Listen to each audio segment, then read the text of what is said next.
Due to time and also due to just human factors, in this intensive, we'll just focus on first and second chakra. Maybe we'll get to the third. Don't be concerned about that, because most of the healing work that I do, although I do work with all the chakras, and I'll give you information about all the chakras, most of the really powerful stuff is in the first three chakras. If your client can get a new relationship with the earth and a deepened sense of safety, an increased power, if they can do that, and they can feel safe in their second chakra, their connections with others start to become less anxiety created or anxiety felt, and safer, manageable, relatable, then that client has a lot of skills to process each and every one of their relationships. Third chakra, if they have a map, if they have a mental cognitive map of how life works, how relationships work, what they can do to get their needs met, that's a third chakra issue. Right there you have a lot of work, which actually supports the other chakras. What I've discovered in teaching many, many students is they want to get to the high chakras first because they think that's where all the good stuff is. They want to open their third eye, or they want to get into their creativity, fifth chakra. Yeah. Or they want to get into compassionate, service-orientated spirituality, fourth chakra, which is awesome, but without the lower chakras being constantly cleaned, energized, charged, and processed through, moved through, we don't have the energy to work and evolve the higher chakras. In other words, when in doubt, get back to the gym. When in doubt, get back to your yoga class, or go for a hike. Get in nature. When in doubt, drop to the level below where you're working and get some energy going. Because that's the fuel, that's the first stage rocket that gets you off the ground. Because if you start just energizing up here, and we'll move into the upper chakras soon, if you just energize up here, it's very easy to get lost in fantasy, in stuff that doesn't work, rather than stuff that really does. Very true.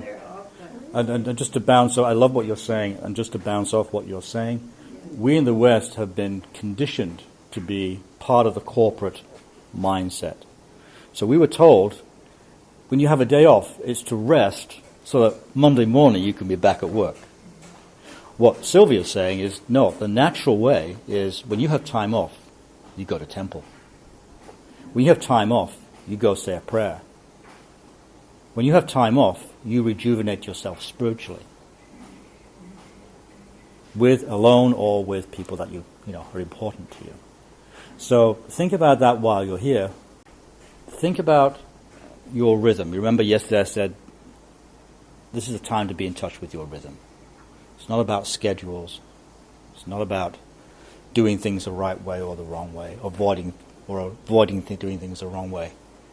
Tap into your natural rhythm and honor it. Because that's what the native people, tribal peoples do. And it's no stress for them to go to the temple. It's like, we've probably all heard about the old monuments like Stonehenge, the pyramids, all the old technology of the previous civilization before this current one, which I think is the fourth one. There may be more actually, but they were very much in tune with astrological events, phases of the moon.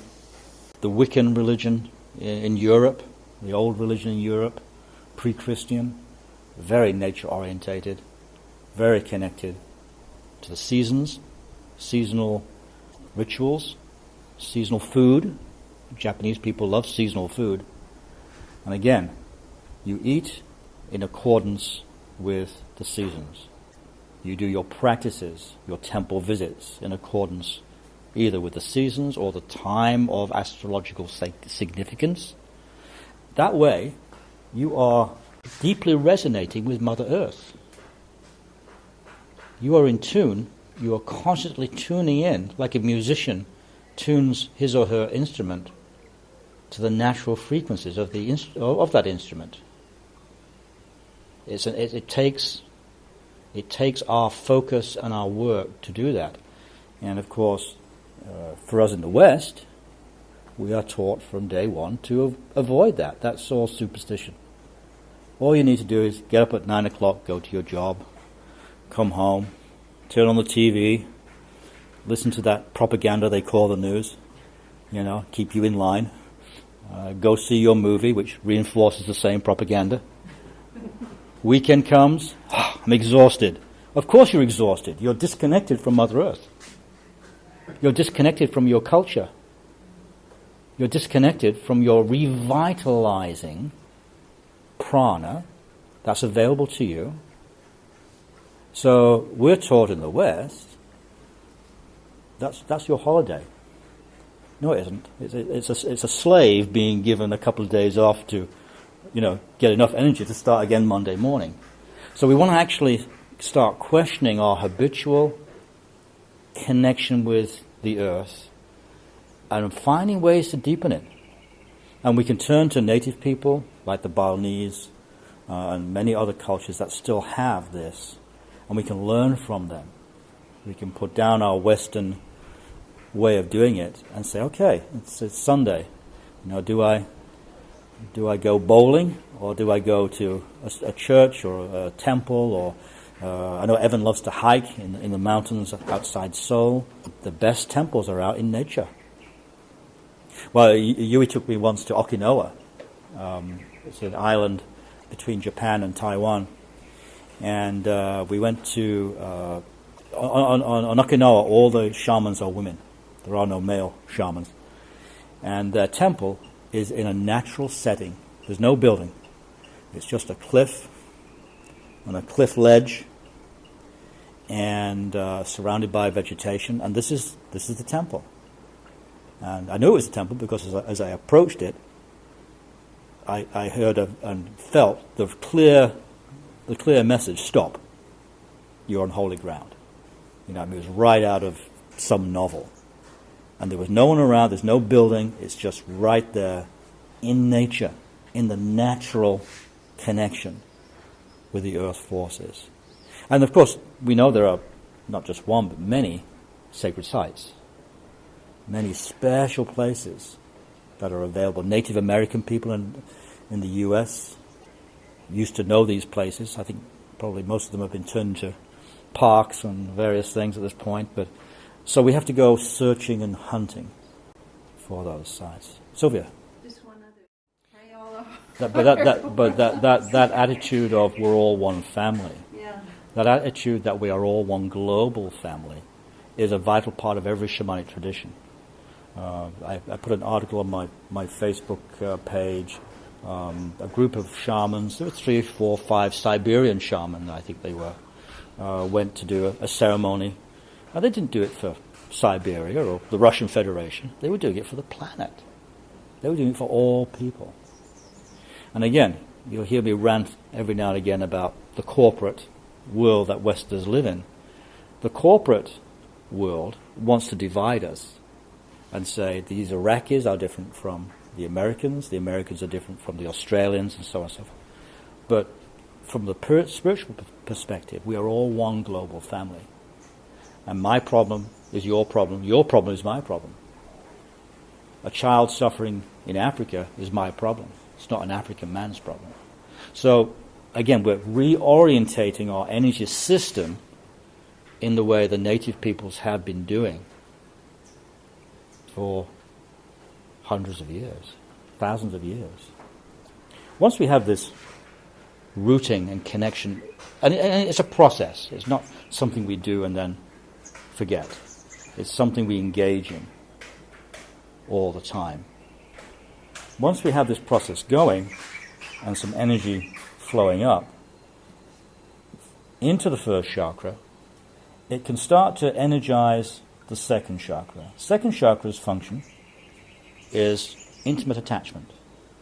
Attachment of this person to that person. So no longer are all people the same. Once I've attached a cord, a relational cord to you, then this cord affects me and affects you. Now, actually, there's actually two cords, because this other person over here is attaching a cord into you. So this is an outgoing cord, this is an incoming cord. The first connection every human being has is with the mother, the umbilical cord, which is also very close to where the second chakra is. So the physical umbilical cord gives us that first sense of connection with another. And actually, it acts as the template for all other cords. It's the ideal template for all other cords. Which is why, in Western psychology, the connection to the mother is so important. The issues we have with our mother, and or the issues she was having with herself. Yeah? Because your mother was 20, 30 years old, a human being like you, struggling with the things that you're struggling with. So whatever she was doing, while being a mother, while giving birth to you, will also affect you. Later in the week, we'll talk about heritage cords. Cords that go back beyond your mother to your grandmother, great-grandmother. We go back about 4 generations, after which the patterns start to fade a little bit. But heritage, or in Asia, ancestor connections, ancestor respect, is a vital part of cord work. It's not just this lifetime where we have to consider. It's several generations back, and if we're really going to be honest, several generations forward. The work I do affects my children, my grandchildren, my great-grandchildren, born or unborn. So the responsibility we take is to all people on the planet, but when we make it personal, it's to my family. How to clear, heal, and evolve our family heritage is a part of cord work. And I've seen enough results from the work to know it's a practical event. You can, and people do, shift their family karma, their family patterns. It's doable. It takes some time. It takes effort. But when you change yourself, when you shift your own family pattern in yourself, it immediately sends out a resonance back in time to your ancestors, as well as forward in time to your children, grandchildren, great-grandchildren. And if you don't have children, it'll still have an effect on your family because you're plugged in to them through the second chakra. It may seem a little bit overwhelming, but when you bite-size it, when you take it relationship by relationship, personal issue by personal issue, you start getting a sense of what that family karma is.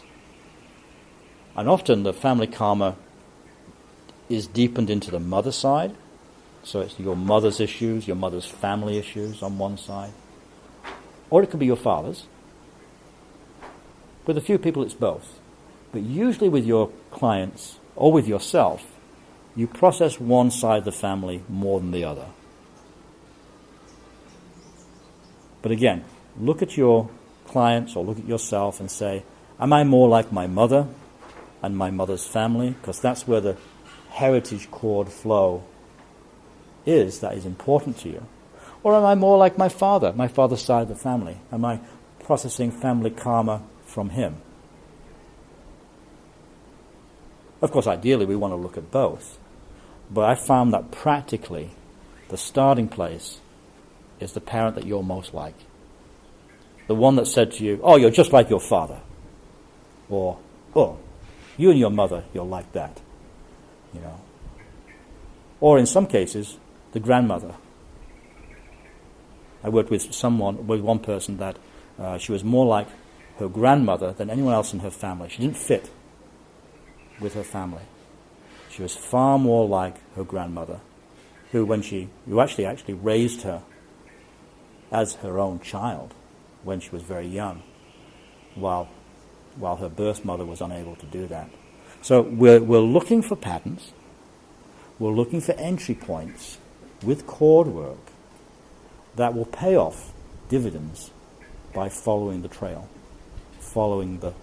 uncovering first the pattern, and then cleaning and re-energizing a healthy relationship with that person, with that lineage, with that pattern.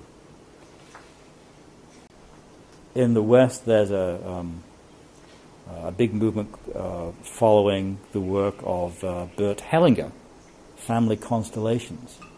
Very, very big right now. Maybe it's coming to Japan. So I haven't studied it, but I've worked with people who have. Yui knows a little bit about it, so she's told me. But from what I can tell with just a quick literature search, quick review, it's working with uncovering family patterns, heritage patterns, and releasing those energies, realigning someone, using a group rather than a one-on-one session. And it calls out a certain need that used to be met in tribal situations, in native peoples, when it was done, as Sylvia talked about yesterday, in a group setting. The family or the community took care of an issue in the family, in this case someone stealing.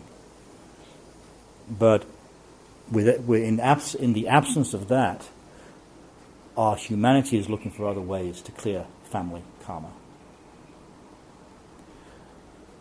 One of the things that we do, both as psychotherapists do, is we want to take a family history of our clients. You can also do it of yourself. I have my clients send me a personal history before I start working with them, before I even meet them sometimes. What is going on in your family? Who are you like? And it could be as detailed or, usually I just need enough to get a sense of where the energy flow is to start off with someone. But once you start working in depth with someone, a good personal history, often gathered over several sessions, not just the first one, gives you a place to start your work and go deeper with them. How was your mother when you were growing up? What was your relationship like with her? Was she happy? Was she happy with your father? Did she drink alcohol? Did she have some kind of personality problem? Or did she love you too much? I have some clients who say, my mother loved me so much, she would see me and, like, get away, Mum, get away, leave me alone, give me some space. So it's not just dysfunctional. Yeah. Hit a chord there, huh, Daphne? So sometimes a loving mother can give us as much to work with as a mother that maybe wasn't so loving. Because the chakras are here to, first of all, help us relate to others. That's their first job. Help you relate to another person so you can survive, so you can get fed.